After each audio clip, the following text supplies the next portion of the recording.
মুশফিকুর রহিমের অবসর থেকে ফেরা প্রসঙ্গে মেহেদী হাসান মিরাজ বলেন, মুশফিক ভাইয়ের ব্যাপারটা যেটা, অবশ্যই এরকম একটা প্লেয়ার টিমে থাকলে ক্যাপ্টেনের জন্য অনেক সহজ হয়ে যায়। আর যেটা বললেন যে অবশ্যই যেহেতু তিনি অবসরে গিয়েছেন এবং আমার কাছে মনে হয় ফিটনেস অনুযায়ী যদি দেখেন তিনি অবশ্যই আরো কিছুদিন খেলতে পারবেন, কিন্তু যেহেতু তিনি অবসরে গিয়েছেন অবশ্যই তার এই অবসরকে আমি সম্মান করি। সাকিব আল হাসানকে নিয়ে বাংলাদেশ অধিনায়ক মেহেদী হাসান মিরাজ বলেন, সাকিব ভাইয়ের ইস্যুটা যেটা বললেন আপনি, এটা আসলে পেশাদার প্লেয়ার হিসেবে আমাদের ড্রেসিং রুমে ওই রকম প্রভাব ফেলে না। এটা সম্পূর্ণ ক্রিকেট বোর্ডের সিদ্ধান্ত। এর আগেও আমি বলেছি যেহেতু তিনি খেলছেন, এটা সবাই আমরা জানি তার ইস্যুটা নিয়ে।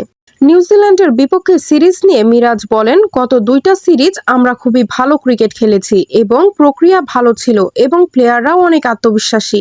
আর আমার কাছে মনে হয় যে এই সিরিজটা আছে তার সামনে যে সিরিজগুলো আছে প্রত্যেকটা প্লেয়ারই আলাদাভাবে দুর্বলতার জায়গাগুলো নিয়ে কাজ করছে। আজ মিরপুরে ম্যাচ পরবর্তী সংবাদ সম্মেলনে লাথাম বলেছেন, ভালো উইকেট মনে হচ্ছে। আগের সিরিজ পাকিস্তানি সিরিজ থেকে কিছু তথ্য নিচ্ছি, এখানে মানিয়ে নেওয়াটাই আসল ব্যাপার।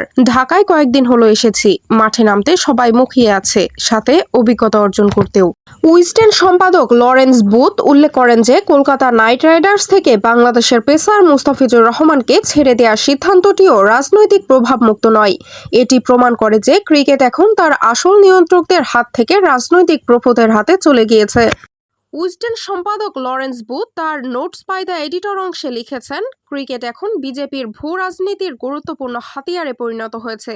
তিনি আরও বলেন, ভারত চ্যাম্পিয়ন হওয়ার পর পিসিবি চেয়ারম্যান মহসিন নাকভির হাত থেকে ট্রফি নিতে অস্বীকার করা এবং খেলোয়াড়দের উস্কানিমূলক অঙ্গভঙ্গি ক্রিকেটের স্পিরিটকে নষ্ট করেছে বলে তিনি মনে করেন।